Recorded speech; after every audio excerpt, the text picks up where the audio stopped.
Hey YouTube, this is Rex60 here with another game review. Today we have here Syrup and Ultimate Sweet. Now, this is been out for a while now, and I actually played through the game on Vita once again, and before playing it through on the PlayStation 4. Now, just like uh, the game said, just ignore them. Um, there was visually not much difference between like things really being really sharp and uh, the artwork being greatly improved by being like blown up on a larger screen.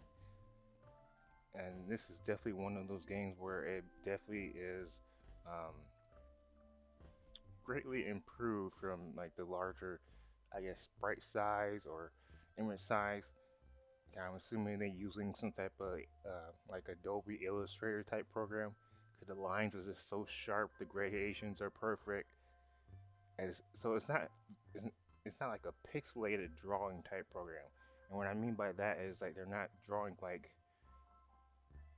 okay, for instance, have you ever used MS Paint before and you ever drawn a shape and you see like individually jagged lines and you don't see very much of that in this game, and that's what I appreciate it when it comes to the artwork. Because I don't know, I just like the anime looking style of these these characters, and that's what kind of draw me to play this game too.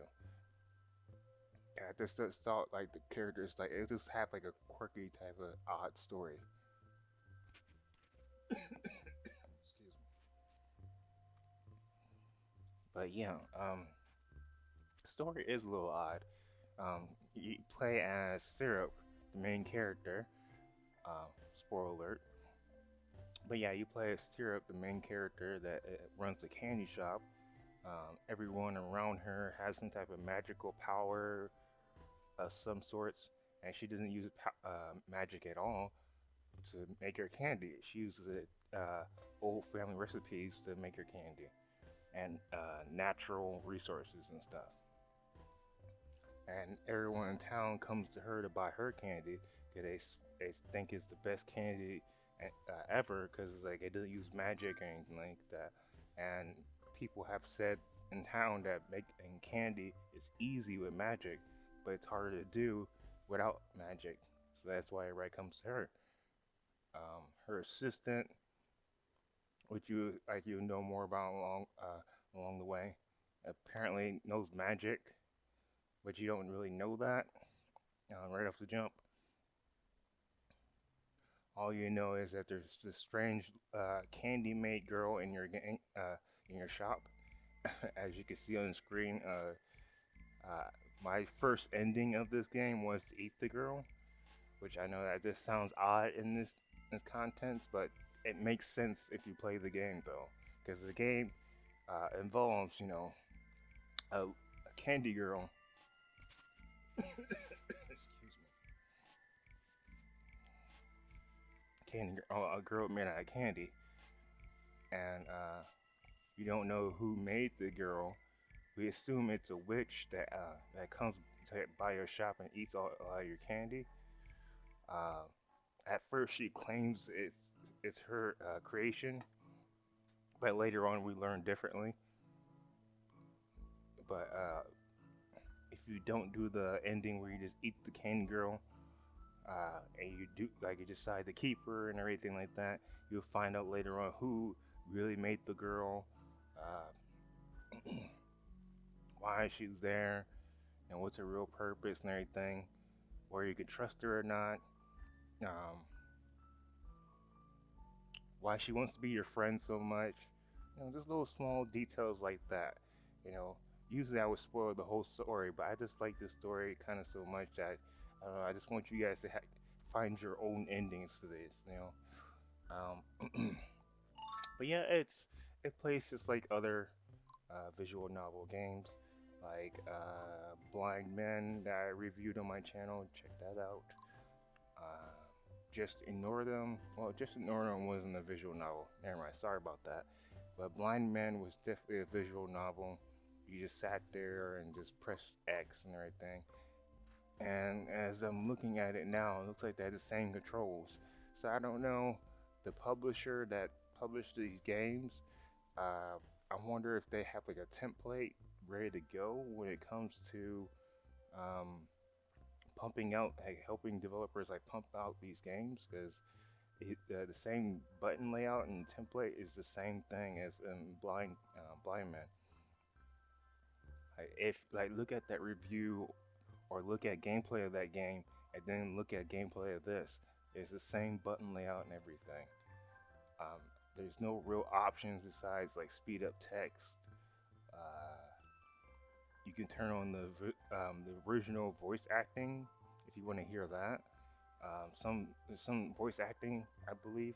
I think it was like some Spanish voice acting in Blind Man. I don't think I turned that on until I had like a later playthrough though. But yeah, some games, visual novels do have voice acting in there. But I think if you set it to auto, it just kind of skips it anyway because things are just going too fast. Um, but yeah, just like in Blind Man, you have your different choices you can make, which progresses you along the story wise and different places you can go. Because if you just speed through the game easily, you can end the game like I did in the first playthrough where I ate the candy girl. I didn't care about why the girl was there and everything. I just figured, just like the main character, well, she's made out of candy, and this candy girl keeps asking me to eat her for some reason because she says like Syrup, the main character, she said, well, you are made out of candy, and that's what people do. They can't eat candy. And she said, well, I am made out of candy. Well, will that make Syrup happy? Would you eat me then? And she just, it's just some weird dialogue back and forth about the candy girl uh, saying the Syrup, like, eat me, eat me, eat me. And they're going back and forth, like, no, you look too real to be eaten and stuff like that. And uh, in my first playthrough, I just said, screw it. And, like, this girl is asking all these weird questions, but she's technically made out of candy, so she's not technically a person or real. So I said, yeah, screw it. She's candy. I'll eat her then. So that's what happened. Then the little girl, the candy girl, didn't exist anymore. Of course, the assistant didn't like that. Of course, you will find out later on in the story, once you play through it for your own ending, why the assistant didn't like that. But yeah, the assistant does play somewhat of a decent role in the story because like the assistant is trying to like always trying to brighten your mood because you're always down, out, not willing to talk to anybody for some reason, like you're a loner. Uh, but I don't know how the customers keep coming back to this lady's store because she's always like kind of complimenting them and then being a douchebag at the same time. It's kind of hard to describe that, I guess, but it kind of feels that way. Like she'll say, "Oh, hi for dropping by my store, but could you leave because I'm busy right now or whatever," or just buy her like like you hear from a lot of different gas stations and stores, hurry and buy, and he's like, "Really, bruh? I just walked in the door, just got off work."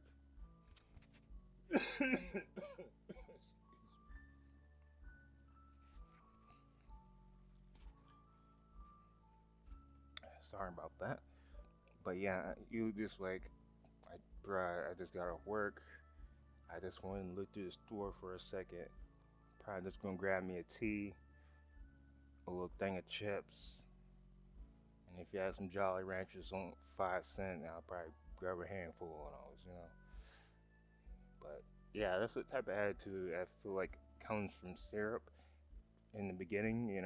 But after a while, Syrup kind of builds a bond with the Candy Girl and the assistant more, and it kind of opens up and sees the Syrup smiling more, telling more about her backstory, talking with all the other characters that are involved in there. But yeah, as far as story, okay, I guess I already talked about the graphics. The graphics are great. It's standing still characters. So if you mess that up, I don't really know what to say about that. But as far as like the characters like in Blind Man in this game, they look great. They don't. There's not much animations besides like maybe a facial expression, which I noticed is more facial expressions in this game, or at least the characters look like they're expressing more of an attitude because like in anime you can really go there. You can really draw the eyes huge and stuff coming off the face. But like if you're going for a more realistic look, you can't draw a character's eyes popping off their head and stuff because that doesn't happen in real life. But also in Blind Man, like I'm you gonna notice I'm me referring to that game a lot, but they're pretty much the same almost. Uh, each character has their own like theme music. So as you see on screen, I believe there's like Butterscotch which you should come play to the story later on too. But yeah, everybody has their own theme when it pops on screen, which I like that.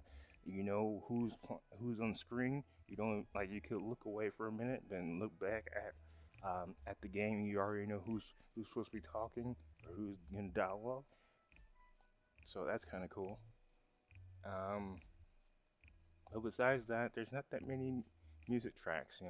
Just maybe one or two for each character, and then you're back at the shop automatically from like walking places and stuff. So I don't know if you're really enjoying the tracks, then that's good for you. But if these tracks get kind of annoying for you, then I would turn the music off or turn it down low. Uh, Kind of the same way in Blind Man. There's just not that many tracks to listen to, but I would prefer I would prefer these tracks over what I heard in Blind Man. Blind Man was kind of generic to me, and maybe because like I don't know, I think in the credits it said somewhere where they got like their sounds and stuff like that. It was like kind of like a not like a commercial, but like those free sites where you get free sounds and stuff like that. And all you gotta do is give them credit to the website or whatever. Yeah, it was kind of felt like those type of music tracks, which is fine with me because like I know how game development is. It's not cheap. It's not easy. Um, it's just you gotta find that right workflow for you. You know what works right for you, what you can afford to do, what can you actually do, or as your own abilities. Like, can you draw? Can you animate? Can you code? Um, are you good at marketing? What is the pricing for this game? How much time did you put in? Stuff like that. And I just felt like, just like in Blind Man, these are all around that kind of $5 and below category, which is fine for me because it's a visual novel and there's not much gameplay there. So I just think that pricing point makes sense. But if there's actually gameplay where you have to actually think about what you can do next versus just a button press that takes less than 5 seconds. Not less than 5 seconds. Look at less than 1 second that you really think about anything because there's no consequences really. Well, I guess one character technically dies if you just go ahead and eat the candy girl right off the jump. But I don't really count that as a death or a bad ending. They kind of make it seem like a bad ending because like with the music playing and the way they kind of framed it up, I'm like, oh, come on, that was not a bad ending. She's Candy. Gee, someone would have ate her at some point anyway. Uh, but yeah, that's the only ending that I know of as far as they kind of framed it up as a bad ending. There's other endings, of course. Of course, I didn't play the game so many times that I got all the endings. I only played so many times that I got endings that I thought was satisfying to me to be saying like, okay, I think I'm done with this game. If I really want to go back and find out all the endings and get like a platinum, then yeah, I'll do that. But yeah,